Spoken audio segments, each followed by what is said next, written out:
Saan mo yung lahat? Oo. First question. Game, ready na guys. Teka lang, wait. Mga questions sa atin, ayusin natin ha. Sige. Guys, dito lang kaya sa blue background. Hindi ba mas maganda? Para contrast. Saan? Ayun no? Sa tabi. Kasi pag white on white. May anino nga lang. Ayan o. So sige, okay lang. Go. Kamusta ang experience? Isang way pa kayo. Wow. I would say, gulat. It's a good experience for me, syempre. Maraming salamat po sa mga story, sa organizer ng story, sa mga platform. Yeah, it's something na pangarap ko. Give me a chance to be here. Sobrang thankful. But I really have to work on my skills. I need to have better conditioning dahil, to be honest, syempre, may taping ako, nag-yesterday, this came from, taping action scenes. So, medyo masakit na yung katawan ko, diba? So, bari na lang kagabi sa scenes, diba? So, ngayon, basketball ka naman. So, it's medyo pagod lang, pero, I mean, I showed up here. So, yun yung trabaho ko ngayon mag isang basketball player. So, kailangan ko to get out of that shell, you know, perform better, learn from my failure or whatever. Maybe what's the difference kung maglalaro ka ng full court with sa half court? Medyo challenging kasi iba yung Very good question, to be honest. It's so hard. It's even sobrang hirap. Siguro kung 5-on-5 basketball player ka, you feel something na ibang-iba. Ang bilis ng laro, dahil yung shot clock from 24 seconds to 12 seconds, and tatlo lang kayo. Lahat nagmamadali, and just really have to take the shot all the time, diba? Walang resting period. So, to be honest, medyo malaking investment sa Philippines. Kaya, tinanggap mo ba ito aside from your very passionate about basketball because kailangan natin to further promote yung 3x kasi diba, mas popular yung 5. well, I'm here for the story. And also, syempre, for my dream. You know? Ang inisip ko dito sa pagsali ay to make my 16-year-old self proud. Syempre, buong buhay ko yung pangarap ko isang basketball player and to be given the chance, you know, to be in this level. Minsan, tatanungin mo yung sarili mo, do I deserve it? Nag-gista lang ba ako kaya kapasok dito? Pwede naman, di ba? Pero, oo nga, siguro, definitely.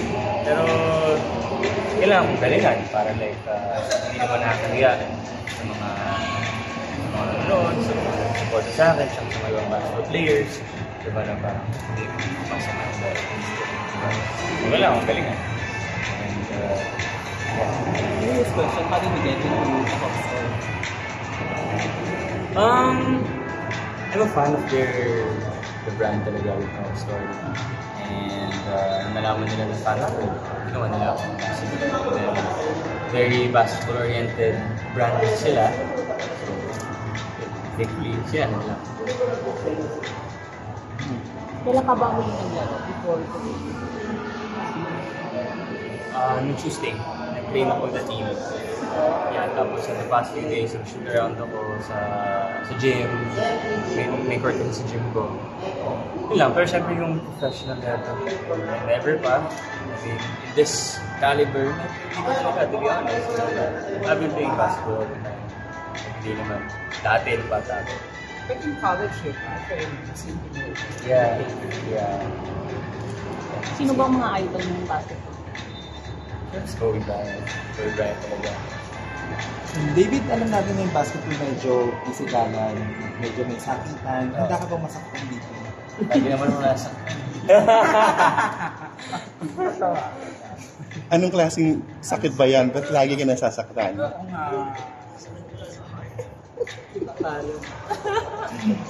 Pero yung ano, ganun, syempre physical, kasi kailangan mo rin ingatan yung Yeah, ang likod ko ngayon.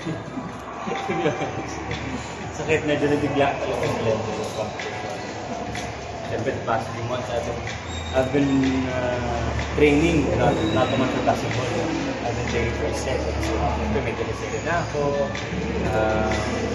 For action scenes, vanguardist ako. Yung training kasi sa basketball is training magpaganda naman. The past few months, to be honest, yung bench, yun pa rin yung mga naging workout. Sayang na pag-training talaga ako ba. Medyo long time lang din yung sa Nabelo, sa Teleserye, sa Nabelo, sa magkatiyo kasi ako ng sobra. Tapos ito yung sinulat ko. So, yun lang ako. Yeah, nasuot ako ngayon. So, sayang lang. Sayang na pag-training pa. Pero yung mga ano ba, yung mga current projects mo, since you mentioned it, Never say die. Concern for the and war. easy. Ayun kami. Hindi mo bilan. That's not never say that. Film. Yeah. Okay naman. Actually, nag-action scenes kami. Grabe ang action scenes kahapon. Ano ba? I'm really excited to work with the other tasks. Kumusta naman yung working with Jill? Fun. Siyempre, maninibago ka dahil sanay ka na lagi mo kasama sa Barbie. Tapos dito, completely honest. But yeah, siyempre, I'm an actor. Kailangan mo maging diverse sa lahat ng magkaka-pair. Kailangan mo maging diverse at prepare sa'yo. Kahit saan. David, kumusta naman yung Siargao? Di ba kararating mo lang mag-Siargao? What did you do there? Saya naman. Hindi lang. Unwind. Nagtingin din ako ng lupa. Gusto ko sa magtayo ng villa sa Siargao. Yeah, nakabili ko ng lupa.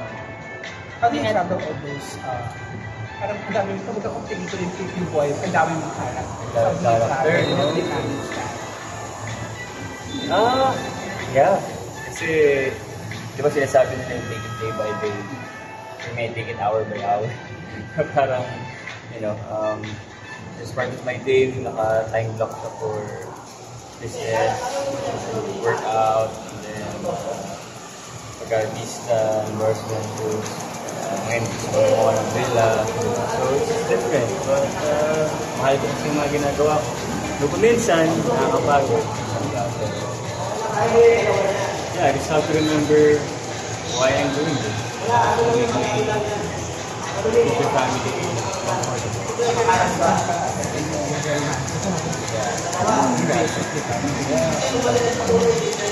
yeah. By the way, I love your sobrang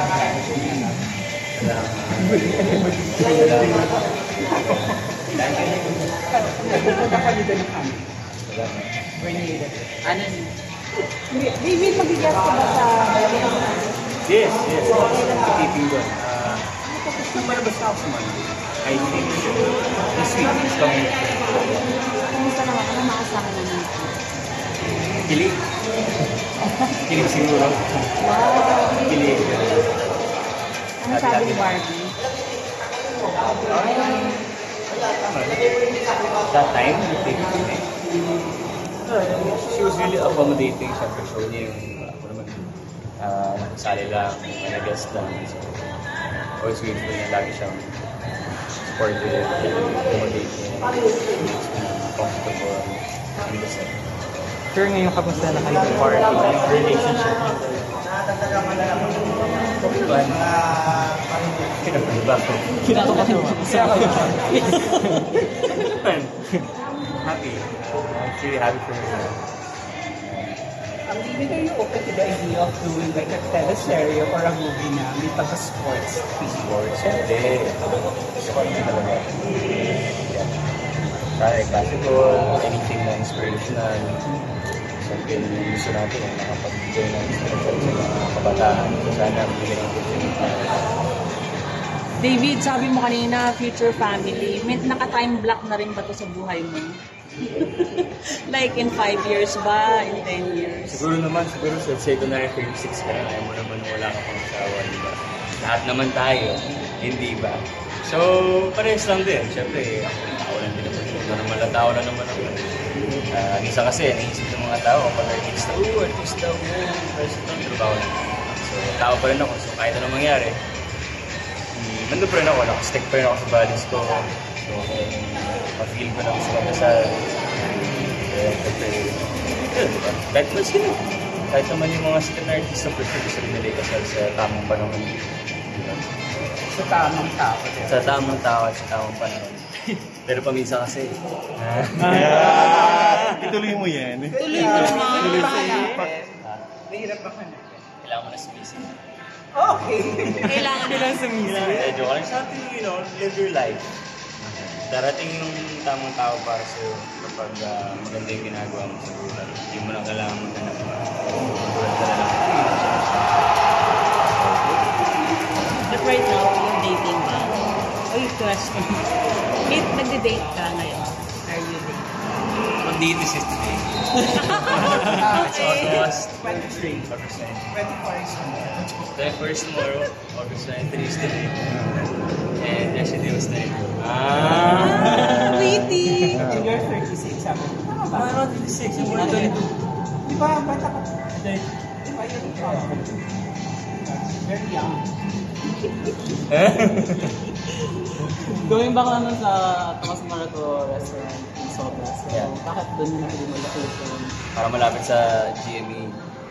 Sa mga kapuso natin, makakain sila doon. Marami kasi nag-request. Feeling ko, karamihan ng mga supporters natin sa QC. Kaya yun yung talagang artista spot nila.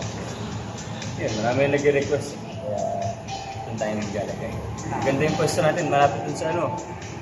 Yung sa cinema doon. Yung cinema... 76. Yun, yung katabi yun. Dito baby. Doon lang. Malaki na siya. Mas malaki din siya sa Alabama.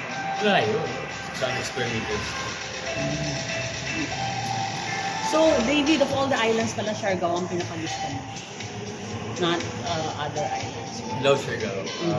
The culture there is very much different from Boracay, I think. Nagulat ako yung mga tao. They're very friendly. They're very in touch with life. Kung nandun ako, medyo napa-party talaga tayo eh, di ba? I don't know, I'm just enjoying my life. Pero bakit yun yung napili mo for the bill? Nakita ko kasi yung potential. Siyempre, mahilig kasi ako sa development ng Philippines.